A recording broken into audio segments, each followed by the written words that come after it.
நமக்கு எவ்வளவு மெட்ரிகுலேஷன் வாய்ப்பு வழங்கப்படுகிறது அதிகாரப்பூர்வமாக கேட்டு கூட இன்று வரை அதற்கான எந்த பதிலும் அரசாங்கம் வழங்கவில்லை. Okey, seorang YB ahli parlimen secara tulis mohon dah minta ingin nak tahu berapa ramai murid sudah layak, bilangan murid sudah layak dalam kolej matrikulasi. Sampai kini tak ada jawab. Yang katanya YB, wakil kaum India, itu naik presiden. Bukan naik presiden, timbalan presiden MIC. Satu-satunya YB yang dalam kabinet sekarang, dalam parlimen sekarang. Secara tulis dah minta dah. Mereka bersama. YB Datuk Seri Sarwanan bersama dengan Kerajaan Madani. Secara tulis dah minta. Kenapa tidak mau jawab? Apanya rahasia?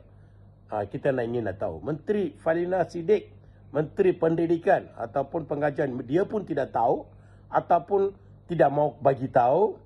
Atau pengajian tinggi atau pengarah pengajian tinggi tidak mau bagi tahu, ataupun mereka sengaja nak sorok, mereka sengaja nak tidak mau bagi tahu. Apakah bendanya? Saya harap Perdana Menteri kena fokuslah dengan ni. Dalam isu matrikulasi ni saya nampak walaupun pembangkang, katanya lah pembangkang daripada PAS, daripada Perikatan Nasional, daripada siapa sahajalah, mereka pun tidak berani bersuara, tidak mau tanya berapa bilangan mengikut kaum telah layak mendapat, tidak mau bagi tahu, tidak mau tanya pun, tidak mau bersoal. Kerana tapa, saya ingat pasal kuli kan, entah apa, tidak tahu. Saya dah dengar, maybe MCA pun tidak mau tanya. MCA tidak kira lah matrikulasi. Matrikulasi ini mereka tak kira, mereka ada kolej yang lain.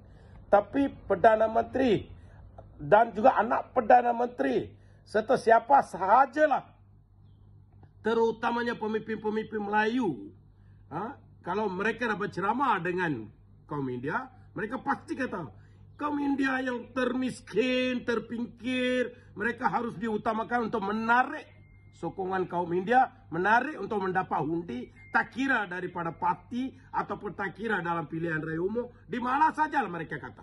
Mereka akan cakap pasti kita harus mengutamakan kaum India, mereka terpinggir ini. Dalam pendidikan sampai sekarang seorang YP dan secara menulis mohon minta berapa ramai telah dapat, berapa ramai telah layak dan berapa kota. Kamulah UMNO berani minta kota dalam parlimen kementerian kabinet. Kita minta bukan dalam kabinet pun tak ada. Kita minta apa? Mau tahu, ingin nak tahu berapa ramai bilangan pelajar telah layak dapat dalam matrikulasi. 10 orang, 20, 50 ataupun 100. Tak ada sampai 1000. Tak apalah, kenapa tidak mau tengok pasal matrikulasi dijalan oleh hasil usaha darah wang rakyat Malaysia. So setiap rakyat Malaysia harus nak tahu berapa ramai dah layak.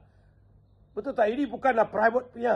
Matrikulasi bukan berjalan dengan private, dia persendirian. Dia adalah kerajaan punya. So maka kerajaan punya